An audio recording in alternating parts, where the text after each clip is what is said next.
pelajaran firman Tuhan, saudara. Kita terus belajar supaya kita bertumbuh. Ya. Oke, puji Tuhan. Minggu lalu saya mengajarkan tentang Esa, saudara. Ya, siapa yang mau melayani baca kitab suci? Baca kitab suci, membantu saya membacakan kitab suci, ayat-ayat firman Tuhan. Oke. Minggu lalu saya mengajarkan tentang Esa, saudaraku ya. Esa, ternyata Esa itu pengertiannya tidak hanya sekedar satu ya, yang artinya mutlak ya, satu tunggal. Kalau tunggal itu ada sendiri bahasa Ibraninya, Yakid ya. Kita belajar Esa itu bahasa Ibraninya. Masih ingat apa? Pelan-pelan dipancing dulu. Apa bahasa Ibraninya Esa minggu lalu? Ayo. Apa? Echad, hampir sama sama E-nya kan, Esa.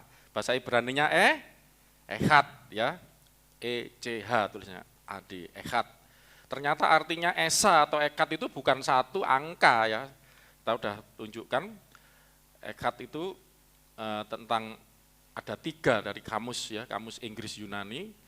Pertama itu one itu satu memang, tapi nanti saya tunjukkan satunya itu bukan satu biji gitu ya, satu buah ya, bukan sebuah Allah gitu ya, sebiji enggak bisa, Allah enggak bisa dihitung seperti itu ya. One walaupun artinya satu, itu nanti kita menunjuk kepada kesatuan juga ya. Kita sudah belajar minggu lalu setandan buah anggur ya, buah anggur ada setandan, itu echad, satu tandan buah anggur diterjemahkan ke Indonesia ya, satu anggur gitu istilahnya. Ya lah, bahasa Indonesianya satu anggur itu kasih setandan ditambahi istilahnya gitu ya. Echad ya, buah anggur yang echad. Lah kalau kita kesulitan, minggu lalu saya berikan contoh apa, orang Jawa ya. Kalau mungkin bayangkan anggur kita, biasaan makanan kita pisang saudara ya. Setandan pisang ya, satu pisang itu setandan itu isinya ada banyak pisang, kesatuan. Ya, satu tandan, echad itu seperti itu. Juga yang tidak kalah penting, echad atau Esa itu artinya yang pertama, the first. Apa saudaraku? Yang pertama. Makanya hari Minggu itu hari yang pertama. Jangan salah saudaraku ya. Yesus waktu bangkit dikatakan hari pertama. Hari pertama itu apa? Minggu. Ya, wanita-wanita itu kan, Maria Magdalena apa itu ya, datang ke kubur dan Yesus bangkit. Makanya kenapa orang Kristen kalau ibadah hari apa saudaraku? Minggu, karena hari Minggu hari yang pertama, Sabat itu hari ke-7, hari istirahat. Ya. Jadi hari yang pertama, Allah yang Esa itu Allah yang pertama kali. Ya, Maha Ada, pertama kali. Jadi the first, yang utama. Ya, makanya orang Kristen mengutamakan Tuhan, ya, karena dia Esa. Ada ayat firman Tuhan katakan, carilah dahulu apa saudaraku? Kerajaan Allah dan kebenarannya. Cari dahulu, berarti kan utamakan. The first, yang pertama, Tuhan dulu. Baru semuanya ditambahkan. Nah, saudaraku ya, makanya jangan sampai kalau Minggu enggak ke gereja. Ingat, hari Minggu itu hari yang echad, bahasa Arabnya ahad. Hari yang pertama. Karena Allah itu Esa, Allah itu yang pertama. Ya, kita mau jadikan ya pertama hidup kita ini memulai hari kita. Jadi memulai pertama hidup kita, pertama hari kita itu kita mulai beribadah kepada Tuhan. Amin, saudaraku. Itu minggu lalu ya. Echad itu artinya seperti itu.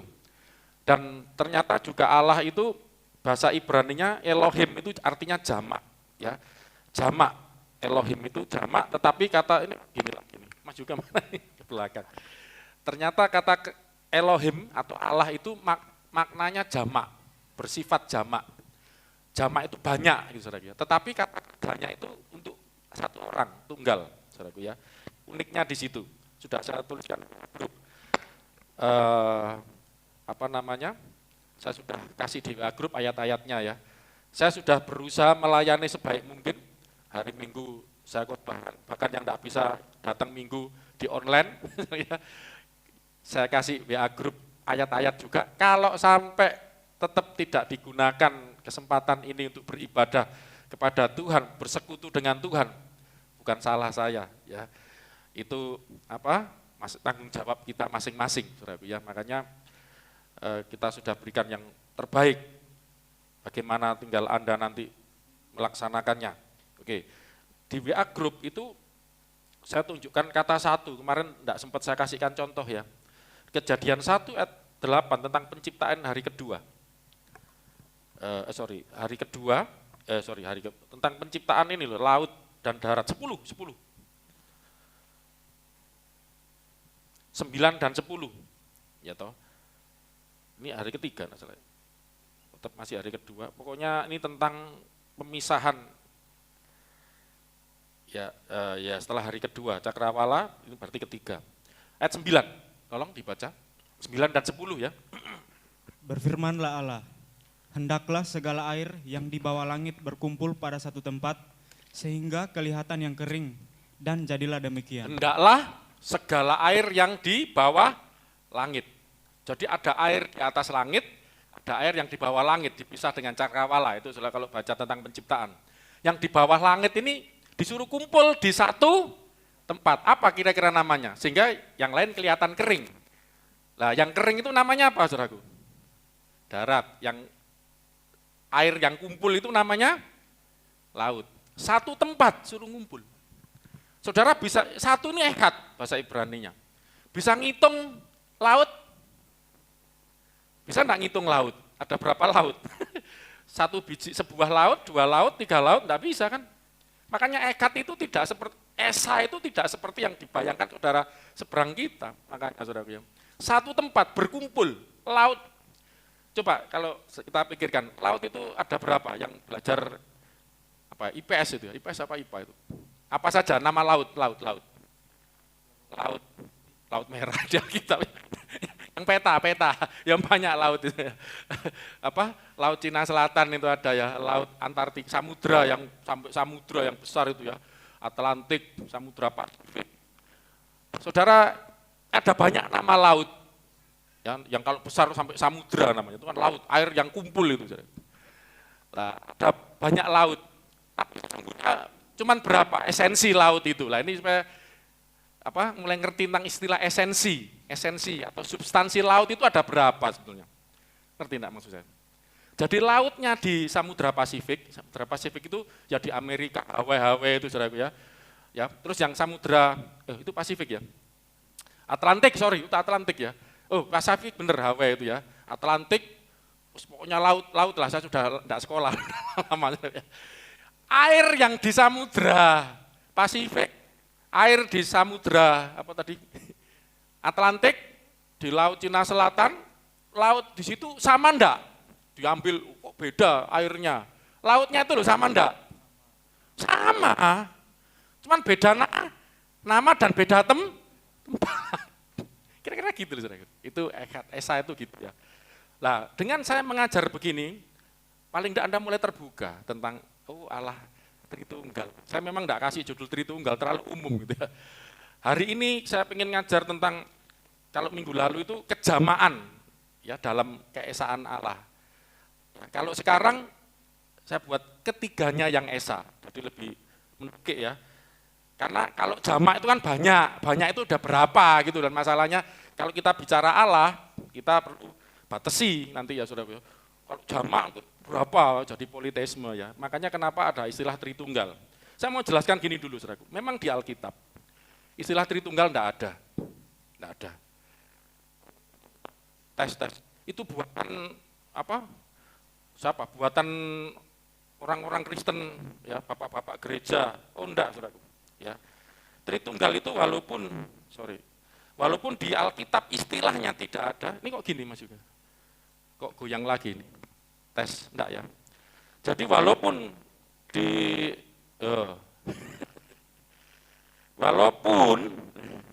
di dalam Alkitab istilah Tritunggal tidak ada, tetapi rumusannya ada esensinya, ada ajarannya, saudaraku ya.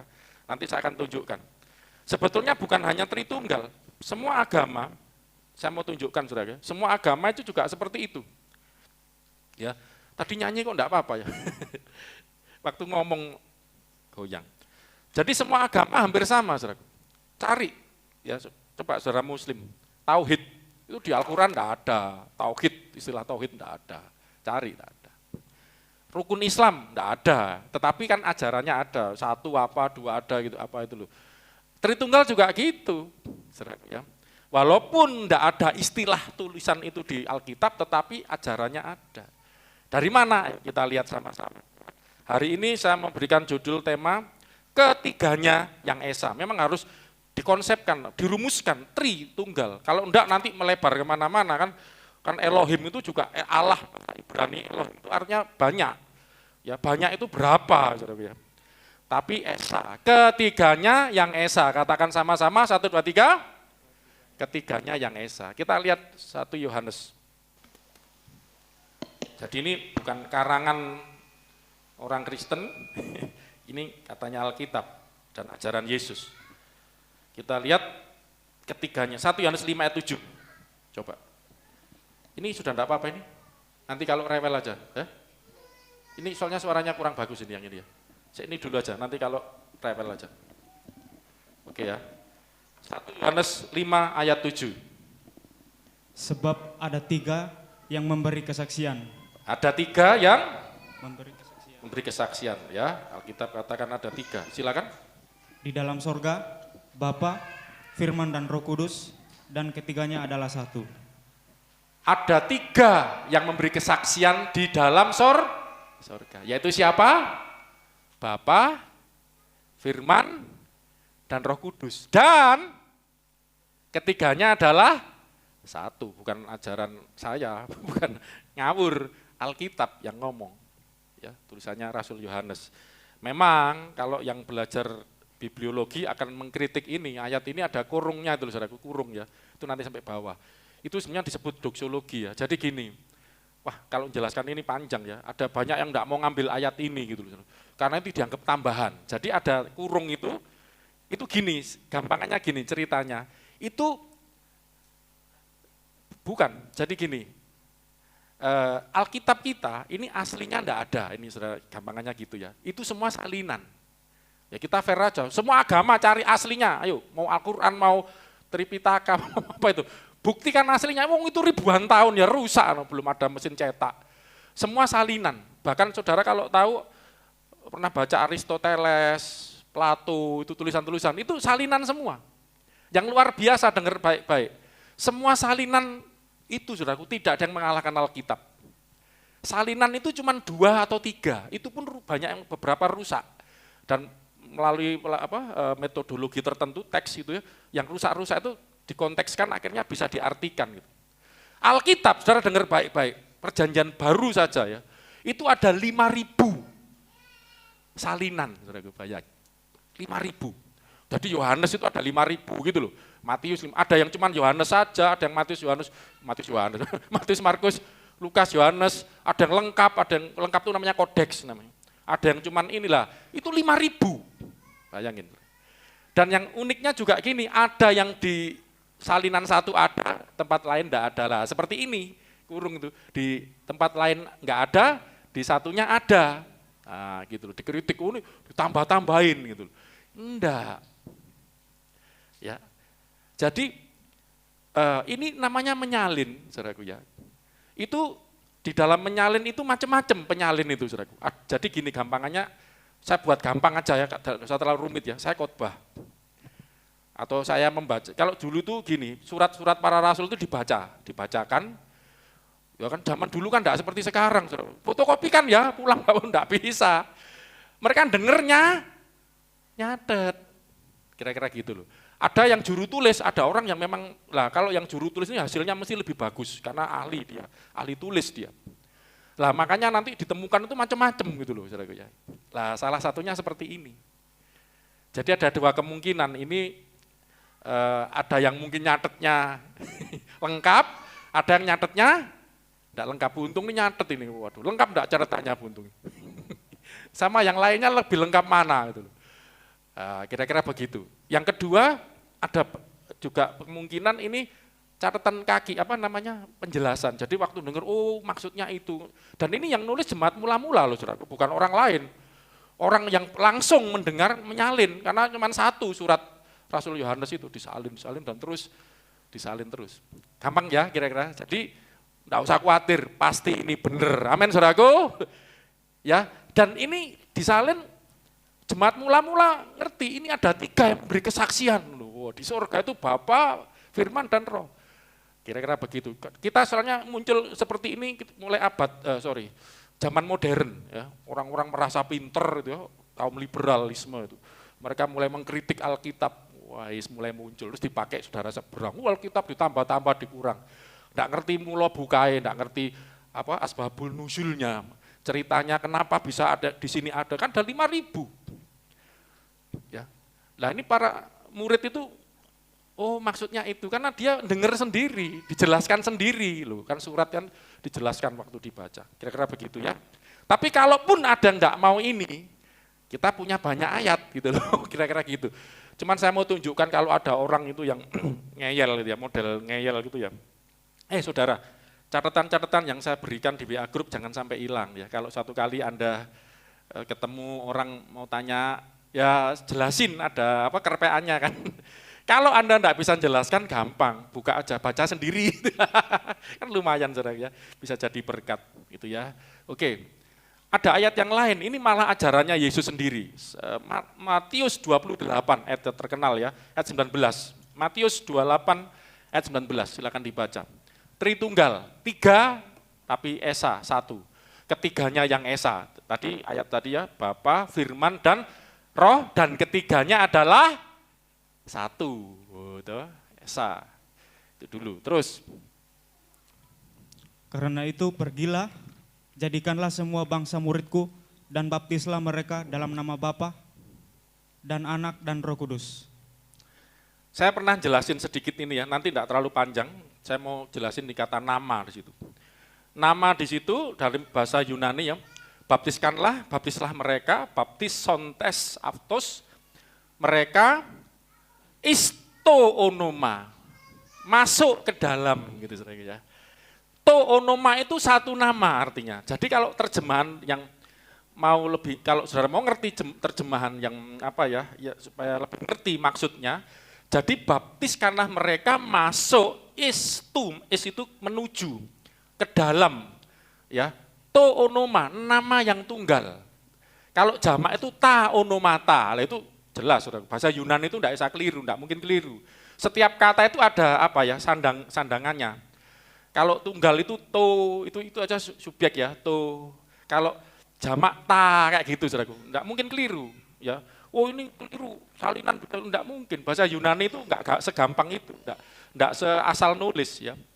Onoma itu jelas tunggal. Onomata jelas nama-nama. Sekarang ini ada siapa aja? Bapa, Anak, dan Roh Kudus. Harusnya strukturnya onomata, onomata, nama-nama. Baptiskanlah mereka kepada nama-nama ini loh, nama Bapa, nama. Tapi ini loh unik. Onoma, baptiskanlah mereka kepada nama satu nama. Gitu.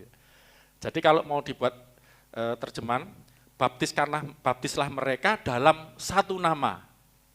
Ya, dalam nama yang tunggal, nama yang satu, yaitu gitu ya, dalam nama Bapa, nama Anak, dan Roh Kudus. Maksudnya gini, jadi Bapa, Anak, dan Roh Kudus itu namanya sama.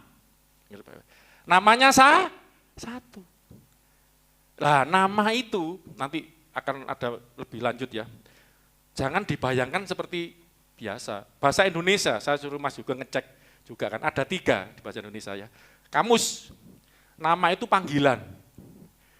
Namanya orang itu Pak Hari, enggak pakai Pak ya. Namanya orang itu Hari. Namanya itu panggilannya orang itu Hari.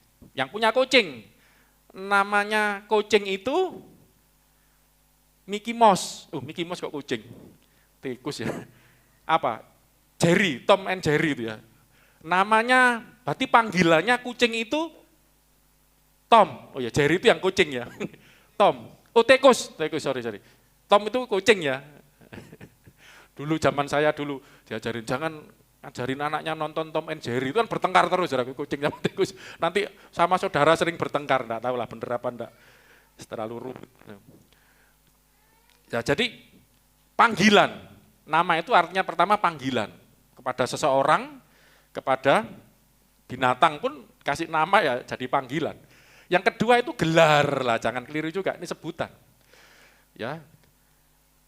Orang yang duduk di takhta itu namanya raja. Orang yang duduk di takhta itu namanya raja.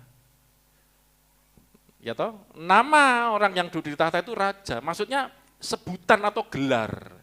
Jadi bukan nama, itu sekedar panggilan. Yang ketiga itu kemasyuran atau apa yuk kamu udah lihat? Jam ya saya jelasin, kalau di kamus enggak, buka lagi sana enggak usah. Jadi misalnya nama pemain sepak bola saudara ya. Namanya sudah dikenal, makanya harganya mahal. Namanya ini kemasyuran, bicara kemasyuran, bukan sekedar panggilan. Kira-kira begitu ya. Jadi nama itu Bapa, Anak, dan Roh Kudus yang adalah, ini ajaran Yesus ya. Satu nama itu bukan bicara panggilan, bukan hanya panggilan saja maksudnya. Ya. Ini juga bicara kemasyuran. Kalau saudara mau lihat yang di Alkitab, kamusnya bahasa Inggris Yunani, Strong, ya, itu lebih rumit lagi itu. Coba saya lihat ya, kalau enggak lihat nanti keliru saya. Nama itu adalah onoma ya, bahasa Yunaninya, itu artinya fame. Selain nama, panggilan, fame. Fame itu apa? Artinya fame itu. Famous itu loh. Apa ya? Terkenal ya. Kemasyuran sama, reputation, reputasi, karakter, otoritas. Jadi Bapa, Anak, dan Roh Kudus itu satu karakter, satu otoritas, ya satu. Walaupun tiga, tadian ketiganya adalah satu. Satu apa? Satunya namanya sama, otoritasnya sama. Seperti laut. Tadi laut Atlantik, laut Pasifik, laut apapun disebut. Esensinya sama, air, laut. Kira-kira begitu loh. Mau Bapa, mau Anak, mau Roh Kudus, sama namanya sama. Otoritasnya sama, kemasyurannya sama. Ya. Kalau kita mau contoh, nanti ada pendalaman lagi. Ini untuk supaya saudara ngerti ketiganya yang Esa ini, Ibrani 1 ayat 4. Sebenarnya mulai ayat 3 dulu. 3, 4, 5.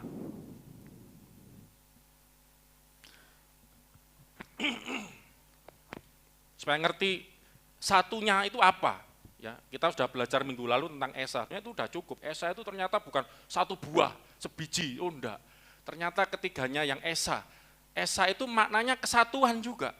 Yang pertama, yang utama, Esa itu artinya satu, enggak bisa dihitung Nabi. Seperti laut contohnya, itu kan sudah ada di Alkitab.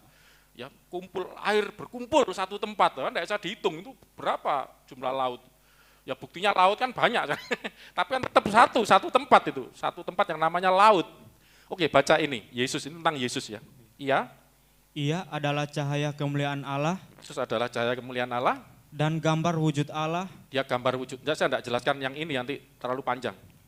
Dan terus, penopang segala yang ada dengan firman-Nya yang penuh kekuasaan. Ya, itu Yesus. Terus? Dan setelah ia selesai mengadakan penyucian dosa. Nanti kita sudah pelajari Paskah itu ya. Ia duduk di sebelah kanan yang maha besar. Naik ke sorga, duduk sebelah kanan Allah. Lah ini istilah duduk di sebelah kanan yang maha besar. Di mana? Di tempat yang tinggi. Tempat yang tinggi. Terus ayat 4. Jauh lebih tinggi daripada malaikat-malaikat. Jauh lebih tinggi dari malaikat. Jadi gini, malaikat. Yesus itu setelah mengadakan penyucian dosa, nanti kita peringati tanggal 26 ya. Mati, bangkit, naik ke surga kan, duduk di sebelah kanan Allah gitu loh, maksudnya. Ya nanti ini khotbahnya nanti kenaikan Yesus. Jauh lebih tinggi, nah duduk di sebelah kanan Allah itu posisinya jauh lebih tinggi dari malaikat-malaikat. Sama seperti nama yang dikaruniakan. Nama yang dikaruniakan kepadanya. Jadi nama yang dikaruniakan kepada Yesus, kan bicara tentang Yesus tadi ya. Jauh lebih indah daripada nama mereka. Coba pelan-pelan ya. Tidak apa-apa sambil belajar ini. Yang dimaksud jauh lebih indah, jauh lebih tinggi itu apa? Contoh ya, kalau panggil, nama saya Agung, Yuga. Bagus mana nama saya? Kan tidak bisa. Kalau panggilan saja kan apa indahnya? Agung, Mahari. Gitu. Agung sama siapa? Joshua. Kan lebih tinggi mana namanya? Lebih tinggi mana? Enggak bisa kan? Berarti ini kan bukan panggilan. Apa kalau gitu ini? Coba. Saya tadi kan udah ngasih contoh, nama itu bukan sekedar panggilan. Ya, ternyata dalam kan, ini Alkitab, ini, apalagi di Alkitab itu saya menemukan banyak. Ini jauh lebih tinggi loh nama Yesus ini. Jauh lebih indah dari malaikat-malaikat. Apa maksudnya nama kalau gitu menurut Anda? Ayo coba, tadi udah kasih contoh kan, nama itu kemasyuran, nama itu otoritas, reputasi, karakter. Ya kan? Ini apa yang lebih tinggi berarti? Lah, ini segala hal itu semua tadi. Coba penjelasannya di bawahnya, terus baca. Karena kepada siapakah di antara malaikat-malaikat itu pernah ia katakan, anakku engkau telah kuperanakan pada hari ini, dan aku akan menjadi bapaknya, dan ia akan menjadi anakku. Nah, dari malaikat-malaikat tadi ini nama Yesus kan lebih tinggi. Nama Yesus lebih indah. Dari mana penjelasan? Karena dari malaikat-malaikat itu manakah yang pernah dijadikan anak gitu loh sama Allah. Aku menjadi bapaknya, enggak ada. Berarti lebih tinggi apa derajatnya ya? Lebih tinggi reputasinya, ya kan?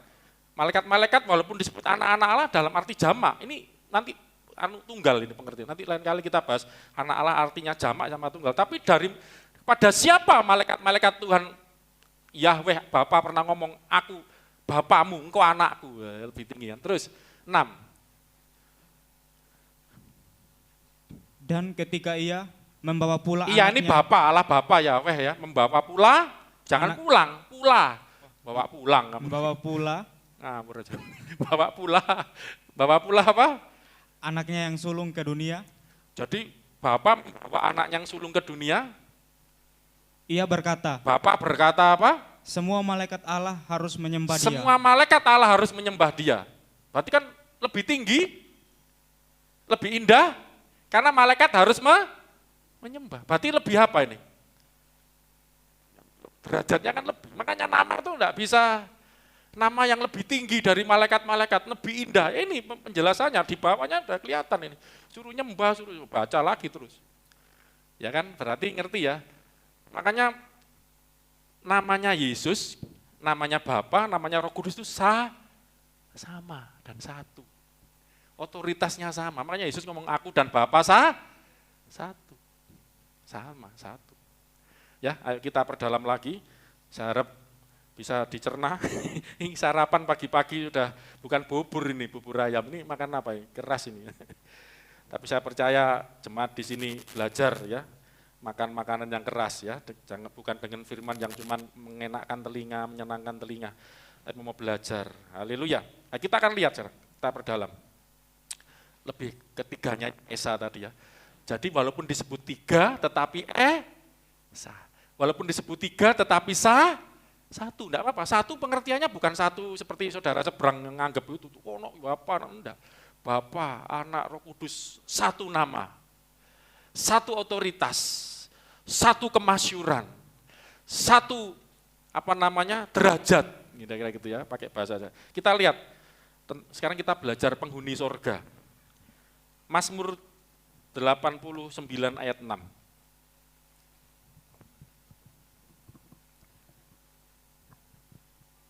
Sebab siapakah di awan-awan yang sejajar dengan Tuhan? Yang sejajar dengan Tuhan. Yang sama seperti Tuhan di antara penghuni surgawi? Jadi tidak ada yang sejajar. Tidak ada yang sama dengan Tuhan. Tuhan ini huruf besar semua, berarti Yahweh. Kita manggilnya Bapa. Tidak ada yang sejajar, tidak ada yang sama dengan Bapa. Di antara, saudaraku, di antara apa? Penghuni surga. Penghuni surgawi. Apa saja isi penghuni surgawi? Kita lihat 2 Tawarik 18 ayat 18.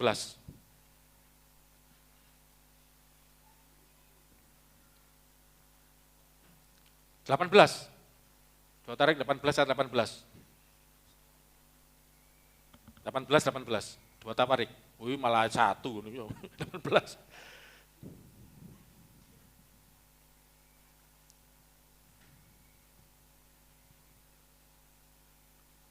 Ayo. Kata Mika, sebab itu dengarkanlah Dengarkanlah firman Tuhan. firman Tuhan.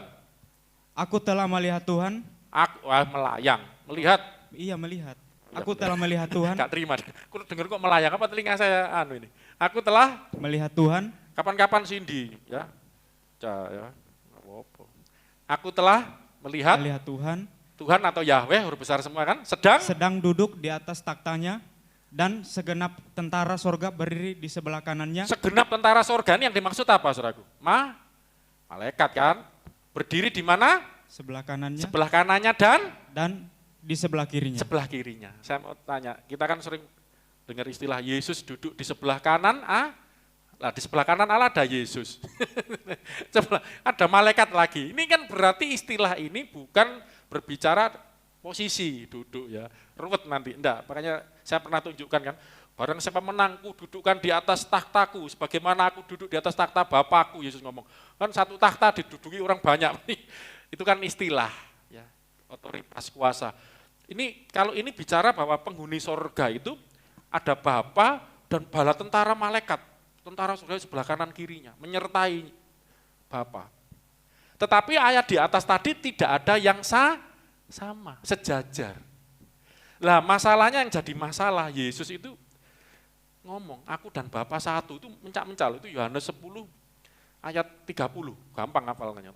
Aku dan Bapa adalah satu. Orang Yahudi marah-marah. Nanti kita lihat kenapa marah-marah. Karena Yesus itu, saudara muslim itu kebanyakan tanya, yang terutama polemikus ya. Saya akan mau ikut nyembah Yesus. Kalau ada di Alkitab, perkataan Yesus sendiri yang ngomong, aku Allah, gitu loh. Coba warik, enggak ketemu, sembah aku gitu. Yesus itu enggak perlu ngomong aku adalah Allah. Cuman ngomong aku dan Bapa satu.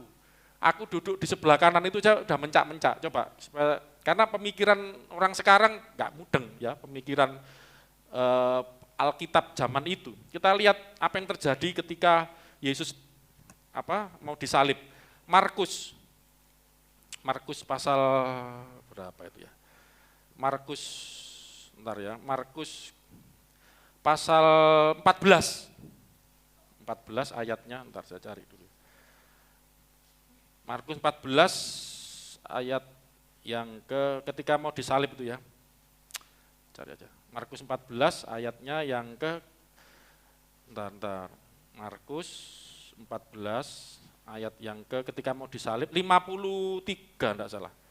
53 coba 53. Ya. Mulai 53. Kemudian Yesus dibawa menghadap imam besar, lalu semua imam kepala, tua-tua dan ahli Taurat berkumpul di situ. Tapi terlalu panjang, 62 aja, 62. 61, 62. Itu baca sendiri ya lanjutannya, 61 dan 62. Coba saudara lihat. Tetapi ia tetap diam. Ketika diperhadapkan di pengadilan sebelum disalib. Dan tidak menjawab apa-apa. Imam besar itu bertanya kepadanya sekali lagi. Tanyanya apa? Katanya, apakah engkau Mesias? Anak dari yang terpuji? Apakah engkau Mesias, anak dari yang terpuji? Ini maksudnya siapa, saudaraku? Allah kan, itu istilah gelarnya Allah, yang terpuji, yang dipuji. Ya, engkau Mesias, anak dari yang terpuji, apa jawab Yesus 62? Ini aja sudah bikin mencak-mencak mereka. Jawab Yesus, akulah dia. Ya, akulah dia, Mesias, anak yang terpuji. Dan kamu akan melihat anak manusia duduk di sebelah kanan. Bukan cuma aku anaknya, aku juga duduk di sebelah kanan. Di sebelah kanan yang Maha Kuasa. Maha Kuasa, tambah lagi dan datang di tengah-tengah awan-awan di langit. Datang di tengah awan di langit. Duduk di sebelah kanan. Tadi kita udah baca ayat, mana siapa yang sejajar dengan Allah.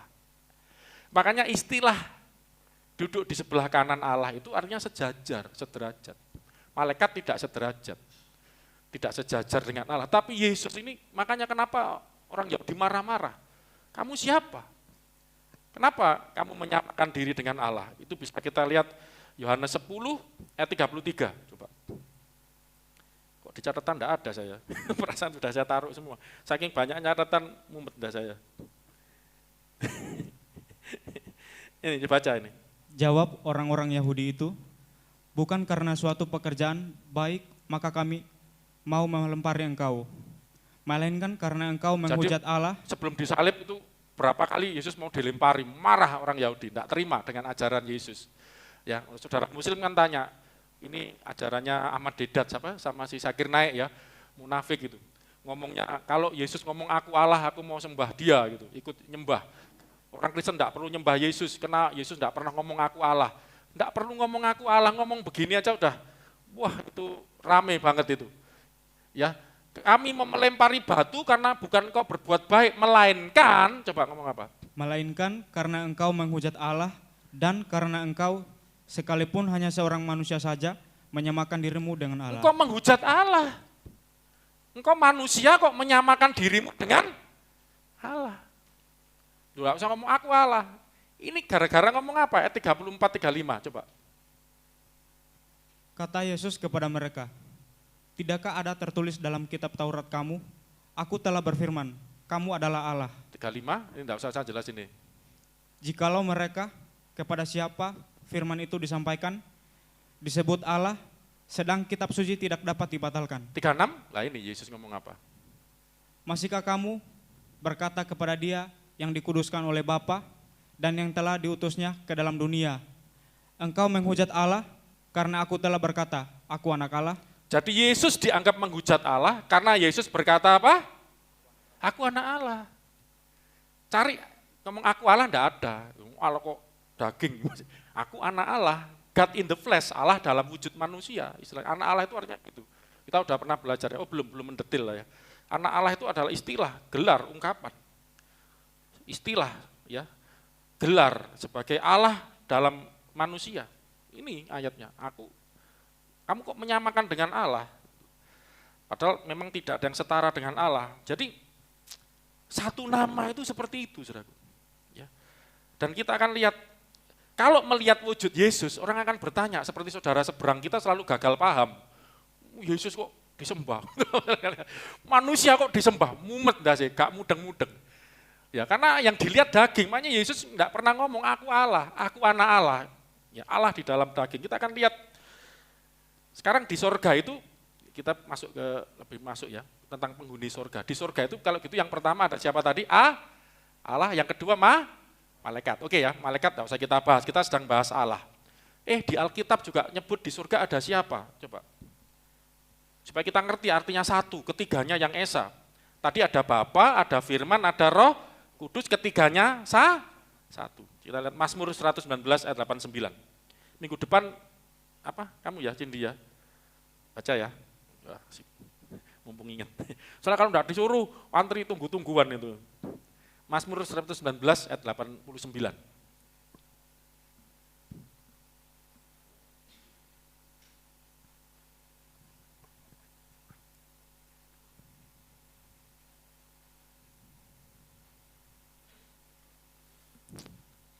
Untuk selama-lamanya, ya Tuhan, firman-Mu tetap teguh di sorga.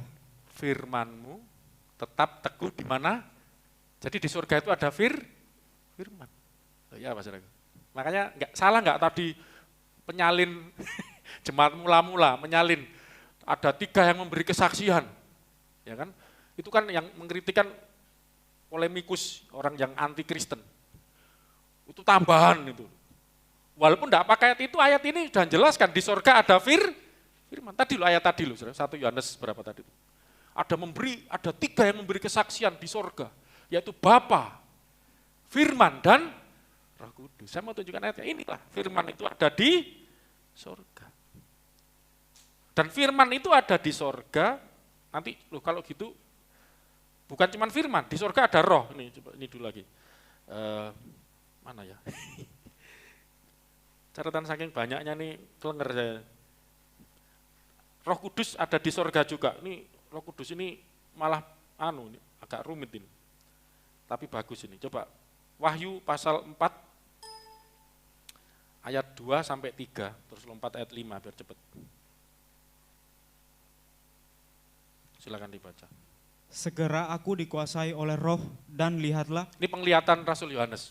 Sebuah takhta terdiri di surga dan di takhta itu duduk seorang. Ini penglihatan di mana di ada takhta, ada duduk seseorang. Saya tidak bahas terlalu dalam. 3. Dan ia yang duduk di takhta itu nampaknya bagaikan permata yaspis dan permata sardis. Jadi sulit digambarkan, begitu indah, jauh lebih indah, mulia. Dan suatu pelangi melingkungi takhta itu, gilang gemilang bagaikan zamrud rupanya. ayat 5, lompat 5, biar cepat. Dan dari takhta itu keluar kilat dan bunyi guru yang menderu. Dan 7 obor menyala-nyala di hadapan takhta itu, itulah ketujuh roh Allah. Jadi dari takhta itu keluar, gitu saja. Apa namanya? Kilat, bunyi guru menderu-menderu. Ada 7 roh obor menyala-nyala di hadapan takhta Allah. Ini kan penglihatan, bukan obor beneran ya. Ternyata 7 obor itu adalah disebut apa? Itulah apa? Ketujuh roh Allah. Ya, Wahyu 1 ayat 4. Agak cepat. Wahyu 1 ayat 4. Dari Yohanes kepada ketujuh jemaat yang di Asia kecil, kasih karunia dan damai sejahtera menyertai kamu dari Dia yang ada dan yang sudah ada dan yang akan datang. Dan dari ketujuh roh yang ada di hadapan taktanya. Jadi ini surat Wahyu yang diterima Rasul Yohanes ini dari Dia yang sudah ada yang akan datang, yang di atas takhta tadi, dari ketujuh roh Allah yang ada di hadapan tahtanya. Kalau ayat 5 itu malah lagi 5, coba. Dan dari siapa? Dan dari Yesus Kristus, saksi yang setia. Nah, segala macam. Ini Tritunggal sudah disebut. Ya, di sorga memberikan wahyu. Ya, nanti kalau bicara tentang nama saya akan perdalam itu. Jadi intinya di sorga itu selain ada Bapa, ada firman tadi di sorga, juga ada Roh Kudus. Nah, firman itu kan nanti kita ngerti itu bicara tentang Yesus, ya kan? Saya mau enaknya membahas Roh Kudus apa Yesus dulu ya? Roh Kudus saja dulu, ya. Jadi saya dulu, soalnya nanti penutupnya tentang Yesus, tentang sang firman yang Yesus Kristus. Wahyu 5 ayat 6, tentang roh dulu ya. Kalau tentang Allah enggak usah terlalu saya bahas. Saudara muslim tuh kalau kita ngomong Allah, mereka enggak masalah. Tapi waktu Yesus Allah, jadi masalah bagi mereka. Roh Kudus Allah juga masalah. Karena bagi mereka Roh Kudus itu beberapa menafsirkan malaikat Jibril. Tapi kalau di Alkitab, amburadul itu jelas salah. Karena Roh Kudus itu pencipta juga. Masa malaikat pencipta, malaikat cipta, Roh Kudus pencipta, ini belum semua saya buka ini. Jadi kacau teorinya. Enggak. Roh Kudus bukan malaikat Jibril. Roh Kudus itu rohnya Allah. Yaitu karena mereka nafsir itu gara-gara Maryam itu didatangi Jibril, terus dapat anak itu apa? Lahir kan ada nanti kamu ya seperti mirip kayak kita, tapi apa? Kan belum menikah, terus mengandung kan Siti Maryam itu ditiup apa? Rahimnya, ditiup jadi lahirlah apa ini ceritanya begitu ya, bukan di Alkitab enggak ada. Alkitab mau dikandung gara-gara itu dianggap itu Roh Kudus karena meniup nafas kehidupan itu loh. Ya sudahlah, sak karepmu. Makanya saudara pakai Alkitab saja, amen. Terus gak usah liane-liane. Loh, kalau itu coba mumpung beginilah. Enggak mungkin itu apa? Malaikat itu Roh Kudus, Jibril ya pencipta. Kenapa? Coba Ayub pasal 33 ayat 4. Coba. Enggak ada di catatan saya, coba. Roh Allah telah membuat aku ini manusia maksudnya. Dan nafas yang maha kuasa membuat aku hidup. Loh, apa malaikat Jibril bisa membuat makhluk hidup, mencipta? Ada lagi Mazmur itu nanti. Roh Kudus itu mencipta, rohmu terus terciptalah loh, itu kehidupan.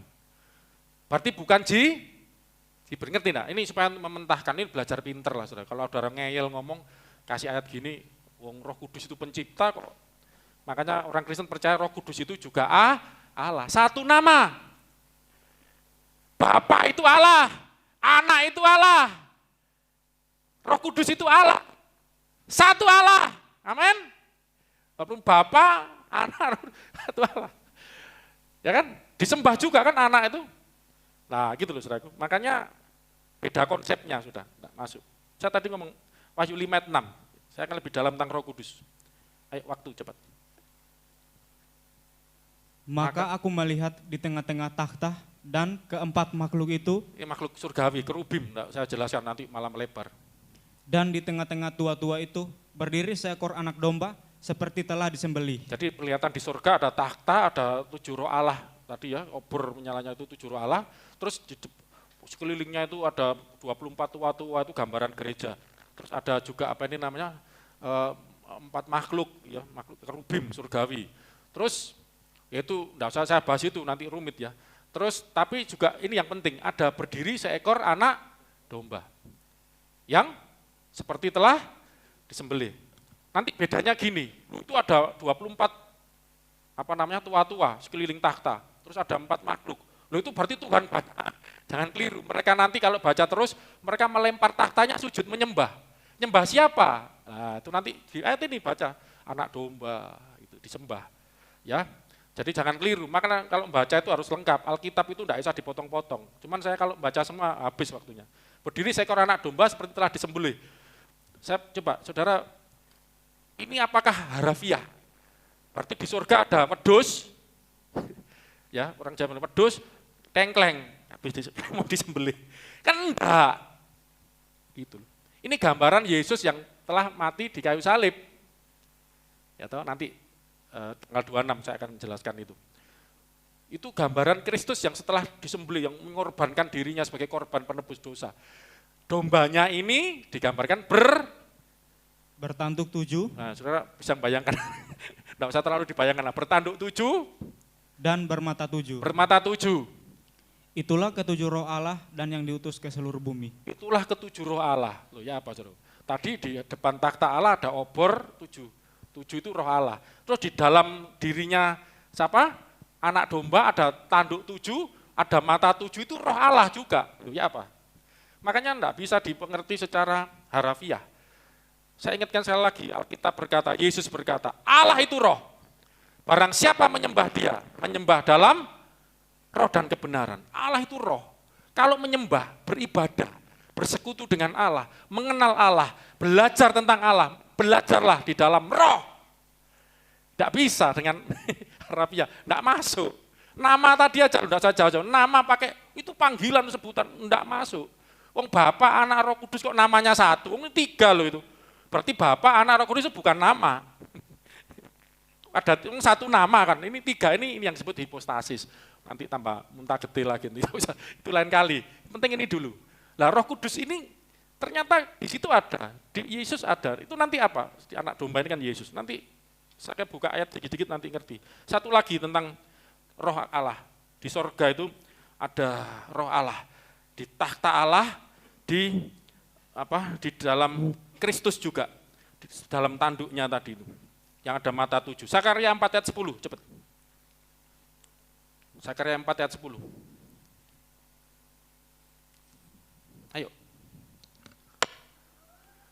Sebab siapa yang memandang hina hari peristiwa-peristiwa yang kecil, mereka akan bersukaria melihat batu pilihan di tangan Ini gambaran Zerubabel. Mesias. Ya, terus yang 7 ini adalah mata Tuhan yang menjelajah seluruh bumi.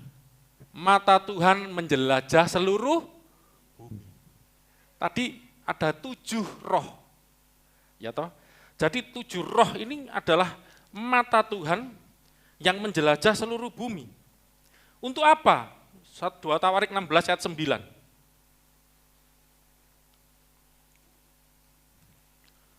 Cepat, ini harus menghubungkan ayat-ayat soalnya. 2 Tawarik 16 ayat 9. Ayo. Karena mata Tuhan menjelajah seluruh bumi. Nah, saya kan pernah menjelaskan, mata Tuhan itu berarti Tuhan punya mata 2 seperti kita. Bayangkan menjelajah seluruh bumi kayak apa matanya, ngesot gitu. Ini kan ini rohaninya ini. Allah itu roh.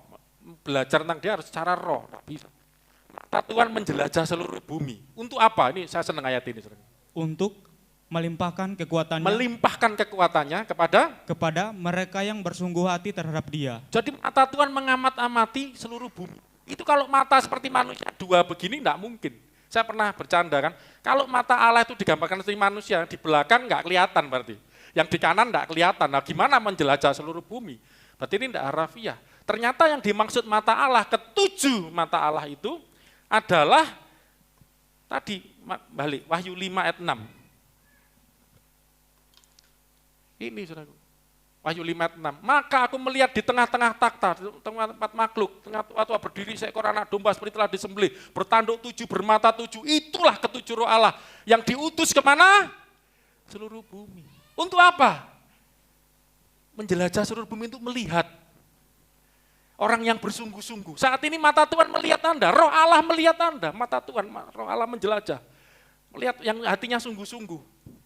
Yang menjadikan hari yang minggu, hari yang pertama, hari yang esa, menyembah Allah yang pertama, Allah yang esa, untuk melimpahkan kekuatannya. Amin saudaraku, kita ke gereja ini bukan supaya masuk surga. Mata Tuhan menjelajah, orang yang bersungguh-sungguh diberi kekuatan sama Tuhan. Ya toh? Di saat lemah, ya toh, diberi kekuatan. Ada roh Allah ini semuanya. Jadi sambil saya ngajarkan Tritunggal, Anda ngerti masing-masing ini Bapa di sorga. Matanya menjelajah, rohnya melayang-layang, ya, seluruh bumi untuk melimpahkan. Kita lihat kuasa Roh Kudus, kuasa Roh Allah. Kejadian 1, 2, 3 dibaca ya. Kejadian 1, 2, dan 3. Kejadian 1, 2, dan 3. Silakan. Bumi belum berbentuk dan kosong. Kejadian 1, ayat 1, 2, dan 3. Saya ngomong apa tadi? 1, 2, dan 3. Pada mulanya Allah menciptakan langit dan bumi. Pada mulanya disebut apa? Allah. Allah itu yang maksud Yahweh, Bapa ya, mencipta langit bumi. Terus ayat 2. Bumi belum berbentuk dan kosong, gelap gulita menutupi samudera raya. Dan Bumi roh Allah belum berbentuk, kosong, gelap gulita. Itu bahasa Ibraninya keren, saudara. Tohu wabau, bukan tahu loh ya. Tohu wabau, kacau balau. Katakan 1, 2, 3. Kacau balau. Bumi itu kacau balau. Nah ini penafsirannya, karena waktu itu iblis dilempar, kan memberontak. Kan iblis itu kan malaikat, dilempar ke bumi, bumi dikacau. Makanya, terus gelap gulita menutupi samudera raya dan roh Allah melayang-layang di atas permukaan air. roh Allah melayang-layang. Melayang-layang menjelajah gitu ya. Jadi karena kadang istilah melayang-layang kayak burung kan artinya burung merpati. Kapan selesai ngitari bumi? Ini istilah saja. Saya tanya Frank, saya Inggrisnya apa? Hover. Hover itu kayak apa? Terbang gitu loh. Kayak helikopter hover, mengerami gitu. Ya pokoknya di atas ini gitu. Nah, tadi menjelajah, roh Allah menjelajah seluruh bumi. Dan luar biasa. Dan waktu roh Allah melayang-layang di atas permukaan air, selanjutnya Berfirmanlah Allah. Berfirmanlah Allah. Jadilah terang, lalu terang itu jadi. Coba, walaupun Tritunggal enggak ada, di sini sebut ada Allah yang pertama. Pada mulanya Allah. Terus ada roh Allah melayang-layang. Ini ketika Allah berkarya ya, Tritunggal. Terus ada firman, jadilah terang, maka terang itu jadi. Ini Allah kita. Ketiganya Esa. Ya, roh Allah itu melayang-layang, menjelajah seluruh bumi. Gelap dirami jadi terang. Jadi bahasa Ibraninya merahebet. Jadi seperti seekor induk yang mengerami anaknya sampai netas telur gitu. Akhirnya terjadilah kehidupan. Makanya ayat tadi, roh Allah membuat aku hidup, nafas Allah membuat aku hidup. Coba Mazmur 104 ayat 30 tentang Roh Kudus, tentang roh Allah. Terakhir tentang roh Allah ini. Setelah ini saya akan bicara Yesus agak cepat waktunya ya. 104 ayat 30. 104. Ayat 30. Ya. Coba. Apabila engkau mengirim Engkau rohmu, ini siapa, saudaraku? Allah kan? Mengirim rohmu. itu dibaca. Mengirim rohmu, Mengirim rohmu, mereka Roh Kudus. tercipta. Mereka tercipta. Dan engkau membaharui muka bumi. Memperbarui itu terjadi ketika apa? Roh Kudus dikirim. Berhembuslah. Lagunya kita karismatik kan. Roh Kudus di mana? Di tempat ini. Oke, ciptaan sudah terjadi. Waktu itu gelap gulita menutupi samudera, kacau balau, rusak dunia, gelap belum berbentuk. Roh Allah melayang-layang, menjelajah bumi. Rohmu, engkau mengirim rohmu, dunia tercipta. Bumi diperbaharui, jadilah terang. Jangan remehkan, saudaraku. Makanya Pentakosta, ketika Roh Kudus dicurahkan, yang di para rasul itu muncul apa?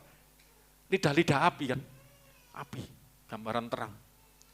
Ya, dan kita percaya bahwa Tuhan akan selalu mengirim rohnya kepada kita untuk memperbarui kehidupan kita anak-anaknya. Amin, saudaraku. Oke, yang terakhir ini karena waktu. Saya akan tunjukkan gini, saya akan menyimpulkan ini aja. Tadi dikatakan roh Allah kan ada di depan takhta Allah, ya kan?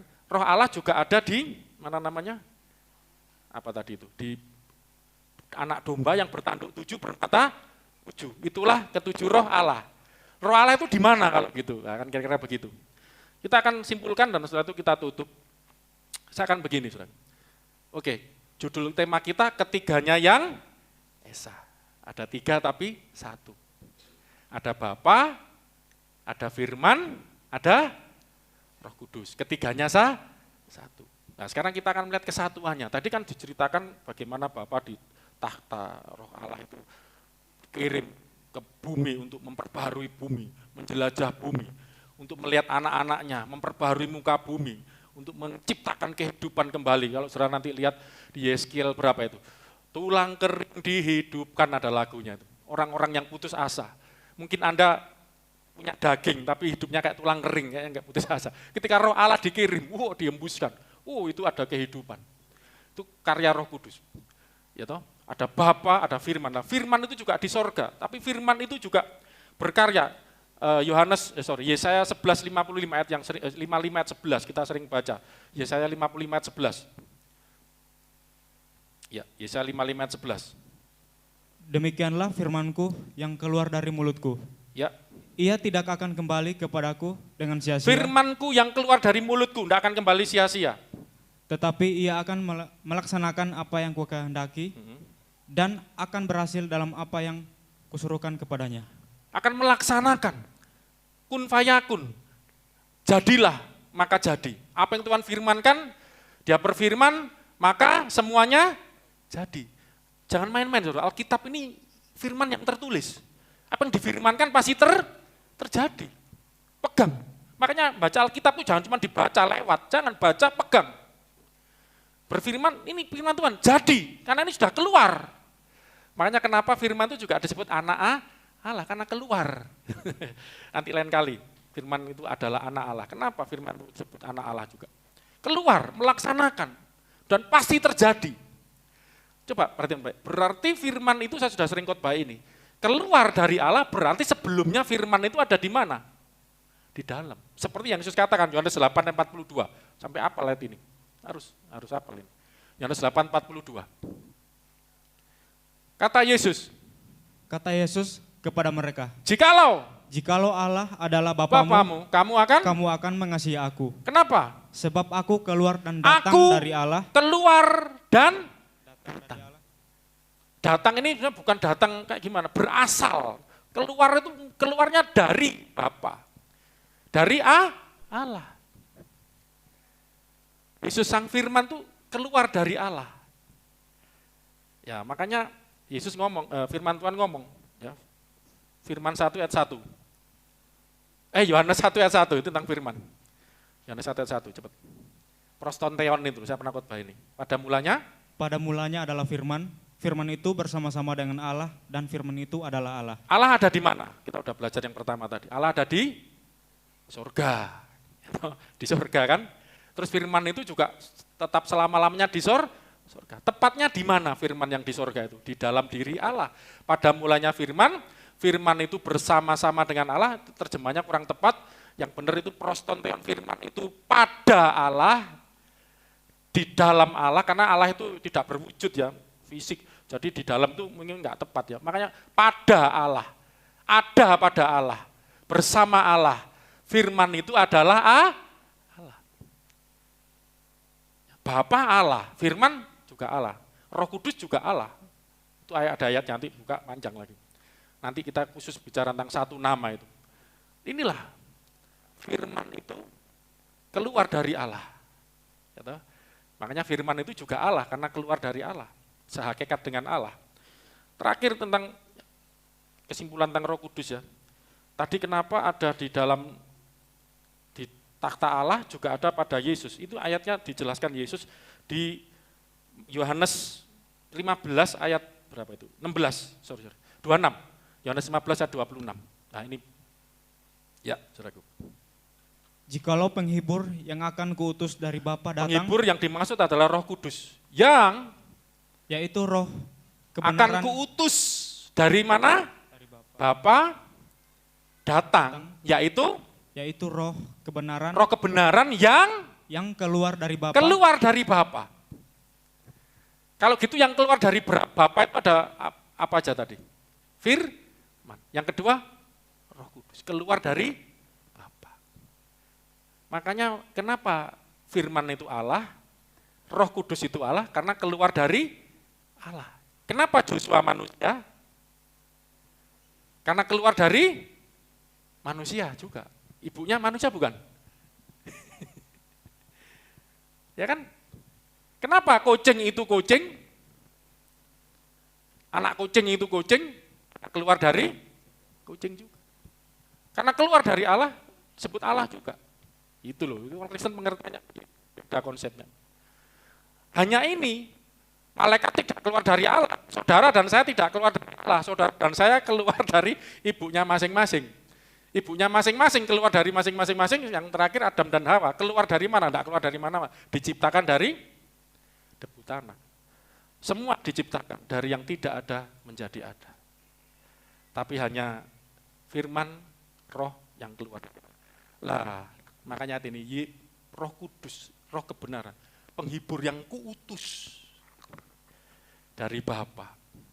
Jadi Yesus ini, wah ini agak rumit, adalah pengantara. Katakan pengantara. 1, 2, 3, pengantara. Tidak ada seorang pun sampai pada Bapa kalau tidak melalui aku, pengantara. Saudara tidak akan terima Roh Kudus kalau tak percaya Yesus. Saya tutup dengan ayat ini. Kisah Rasul pasal 2 ayat 38. Saya tidak pakai catatan, terlalu rumit. Jawab Petrus kepada mereka. Ini ketika orang-orang, ayat atasnya aja, 37. 37. Ini setelah Petrus berkhotbah, ya, setelah Roh Kudus turun, lidah-lidah api memenuhi mereka, Roh Kudus memenuhi mereka, mereka berbicara dengan bahasa-bahasa baru, membuat geger kota Yerusalem. Kok mereka berbicara dengan bahasa-bahasa mereka itu kumpul dari segala bangsa, ngerti bahasa masing-masing, luar biasa. Ada bahasa Arab, ada bahasa Koptik, ada bahasa Ibrani, bahasa Yunani, bahasa macam-macam yang tersebar, ya, datang dan mereka, ada apa ini? Petrus khotbah dan 3.000 orang bertobat. Baca, ketika mendengar, setelah selesai berkhotbah, ketika mereka mendengar hal itu tuh khotbahnya Petrus hati tentang mereka Yesus, sangat terharu. penginjilan, hati mereka sangat terharu. Lalu mereka bertanya kepada Petrus Mereka tanya pada Petrus dan rasul-rasul yang dan lain, rasul-rasul yang lain, apakah yang harus kami perbuat? apa yang harus kami perbuat? Saudara-saudara. Terharu, dengar Yesus, keselamatan. Karena ada keselamatan di dalam Yesus, melalui Yesus diampuni dosanya, ditebus. Wah, terharu, aku mau diselamatkan, apa yang harus kami lakukan? 38. Terus juga intinya kami juga mau ngalami seperti yang kau alami. Ada lidah-lidah api, dipenuhi Roh Kudus, penuh kuasa. Setelah itu kan Yesus, Petrus jalan aja kena bayangan orang sakit sembuh. Kan luar biasa itu ada. Yang di gerbang Bait Allah saya pernah khotbah itu kan, emas perak enggak punya, orang lumpuh bangkit berjalan. Mujizat, aku mau ngalami yang seperti yang kau alami. Apa yang harus kau lakukan? Jawab Petrus kepada mereka, apa? Jawab Petrus kepada mereka, bertobatlah dan hendaklah kamu masing-masing memberi dirimu dibaptis. Beri dirimu dibaptis. Penting enggak baptis itu, saudaraku? Duh, jangan main, bukan saya ngomong. Kalau enggak ini bukan Kristen menurut saya. Bertobat, baptis. Bukan saya ngomong, Rasul Petrus. Lahir bapakku Kristen, ibu Kristen, itu kan orang tuamu lah kamu. KTP saya Kristen, itu KTP-mu. Lah kamu, bertobat enggak? Dibaptis enggak? Dalam nama Yesus Yesus Kristus. Kristus. Untuk apa? Untuk pengampunan dosamu. Supaya diampuni dosanya, dapat keselamatan tadi. Maka, ini luar biasa. Maka kamu akan menerima karunia Roh Kudus. Menerima, apa saudaraku? A gift, anugerah, satu karunia, yaitu apa? Roh Kudus. Tanpa Yesus, tidak bisa. Padahal Roh Kudus itu penting enggak, saudaraku? Roh Kudus itu memperbarui muka bumi. Roh Kudus itu menciptakan kehidupan kembali. Makanya orang Kristen itu harusnya enggak mungkin loyo, saudaraku. Tak pernah, gajah, bukan itu ya apa? Enggak pernah, takkan patah semangatku, takkan hilang kekuatanku. Kenapa? Karena ada Roh Kudus. Loh, tadi kita lihat, kau mengirim rohmu, maka mereka tercipta. Kau mengirim rohmu, kau memperbarui muka bumi, memperbarui kehidupan kita semua. Makanya orang Kristen tanpa Roh Kudus, Alkitab katakan semua yang dipimpin Roh Allah adalah anak Allah. Atau kata lainnya, anak Allah itu pasti dipimpin Roh Allah. Kalau bukan anak Allah, belum tentu. Makanya Kristen aja enggak jamin, KTP aja enggak jamin, agama saja enggak jamin. Ini loh, saya kepingin Anda kenal Tritunggal itu seperti ini. Dan tadi kita udah lihat. Makanya kenapa ada ketujuh roh Allah di tanduk Yesus apa? Tanduk Yesus. Anak domba tadi ada 7 tanduk, 7 mata, itu gambaran roh Allah. Itu diberikan, aku akan mengutus Roh Kudus yang keluar dari Bapa. Melalui Yesus diutus. Bagi yang menerima, percaya, dibaptis, bertobatnya dalam nama Yesus, saudaraku. Bukan bertobat dalam nama Siddhartha Gautama. Bertobat di dalam nabi yang lain. Bertobat memberi diri baptis dalam nama Yesus Kristus. Ini beda. Bertobatnya Kristen beda, saudaraku. Nerima Yesus sebagai Tuhan Juru Selamat, menerima pengampunan dosa, menerima keselamatan. Roh Kudus akan turun, hidupmu akan diperbarui. Tercipta kehidupan yang luar biasa dalam hidup anak-anaknya. Makanya kita tidak sekedar mengenal Tritunggal, inilah karya Allah. Karya Allah di dalam Yesus Kristus, dalam rohnya. Ya. Mari kita akhiri, kita berdoa, saudaraku. Saya berharap apa yang saya sampaikan ini, memang saya nggak mau cuma teologi, musik bisa maju. Tapi sebenarnya maunya teologi aja, tapi kadang-kadang orang kurang tertarik ya. Tapi di dalamnya kita bisa belajar. Inilah Allah yang kita sembah, ketiganya yang esa. Saya pengen nyanyi kayak kemarin ya minggu lalu, hormat bagi Allah Bapa itu. Hormat